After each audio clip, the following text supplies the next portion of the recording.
اتفاق سے اور یہ ہوا کہ میں اور میرے 2 کزن ہم جو تھے ہم اس وقت وہاں موجود نہیں تھے، تو معلوم یہ ہوا کہ یہ لوگ تو سب کے سب چلے گئے، اور ماموں نے ہماری انسٹرکشن یہ چھوڑی ہمارے لیے کہ ہم تو جا رہے ہیں کراچی بائی ایئر، آپ لوگ جو ہیں وہ ٹرین کے اندر بیٹھ کر آ جائیں۔ ہم ٹرین میں بیٹھے، ٹرین جو ہماری ہے وہ ہلکی ہونی شروع ہوئی، یہ امرتسر کا اسٹیشن تھا کہ اسٹیشن کی طرف سے سکھ تلواریں اور اپنے خنجر وغیرہ لیے ہوئے دوڑے ہوئے ٹرین کے اوپر حملہ کر رہے ہیں۔ کچھ تو ٹرین کے اوپر چڑھنے میں کامیاب ہو گئے، اور جو دروازے تھے ٹرین کے اس کے اوپر اس کو پکڑ کر انہوں نے کھولنے کی دروازوں کو کوشش کی۔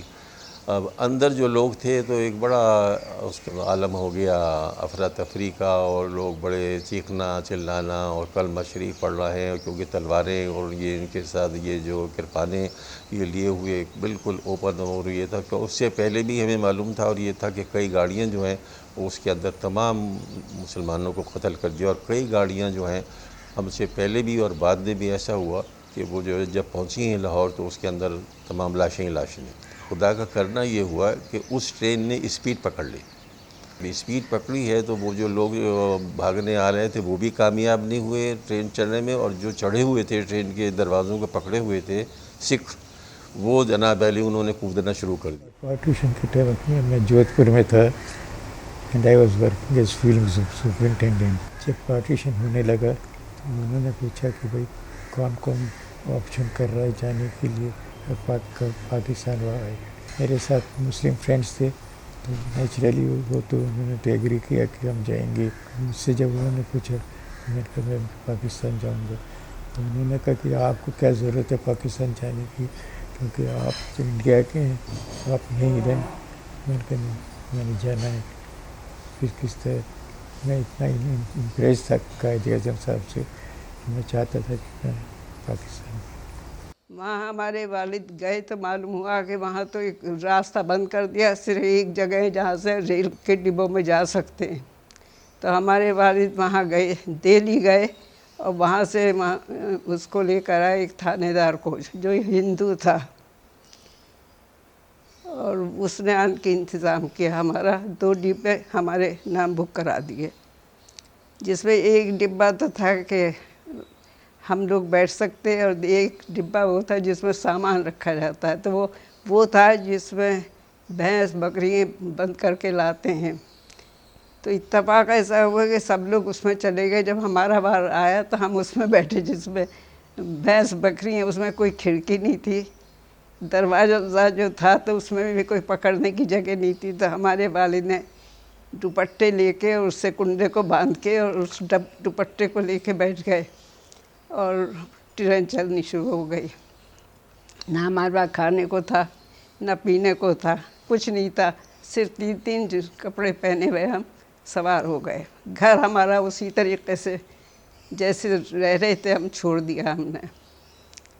تو اس کے بعد بیچ میں جب گاڑی رکی تو وہاں پہ سارے سکھ تھے، تو انہوں نے آن کے ہمارے والد سے کہا کہ آپ پاکستان جا رہے ہیں؟ انہوں نے کہا کہ ہم جا رہے ہیں، آپ نے بھیج رہے تو ہم جا رہے ہیں، ہم اب خوشی سے تو نہیں جا رہے۔ تو ہنسا وہ، اور اندر وہ جھانک جھانک کے دیکھ رہا کہ ساری عورتیں اور لڑکیاں سب تھیں ہم، لیکن وہ شریف آدمی تھا بیچارہ، اس نے ہمیں کچھ نہیں کہا۔ کہنے لگا تمہارا قائد اعظم تو شرابی ہے، تم اس کے سہارے جا رہے ہو۔ انہوں نے کہا اس سے ہمیں کوئی مطلب نہیں، ہم تو بس خالی کرا لیا تو ہم جا رہے ہیں، اور دیکھو سب کچھ چھوڑ کے جا رہے ہیں ہم۔ ان دنوں جو ہمارے کراچی کے اور سندھ کے سندھی بھائی ہیں، انہوں نے بڑی مدد کی ہے، بڑی مدد کی ہے ریفیوجیز کی، اور انہوں نے ریفیوجیز کو کراچی کے اندر اوپن ہارٹ اور اوپن آرمز کے ساتھ ویلکم کیا ہے۔ میری بکنگ ہوئی تھی 13 اگست کو بائی ٹرین چلتی تھی جودھ پور سے کراچی۔ میں بڑا فارچونیٹ رہا، اس ٹرین میں میری بکنگ تھی، لیکن ایسا ہوا کہ 13 تاریخ کی صبح ایک ایئر کرافٹ آیا، and the pilot was English man, and copilot was Indian at that time. So he asked the captain. The captain said that I have no objection, but I will not take him to the tarmac. I'll drop him at the Maipur fueling points. Then I went and they dropped me at this thing, and that's how I came to Karachi. But the train which went, by which I was to travel, was attacked, and there were a lot of casualties.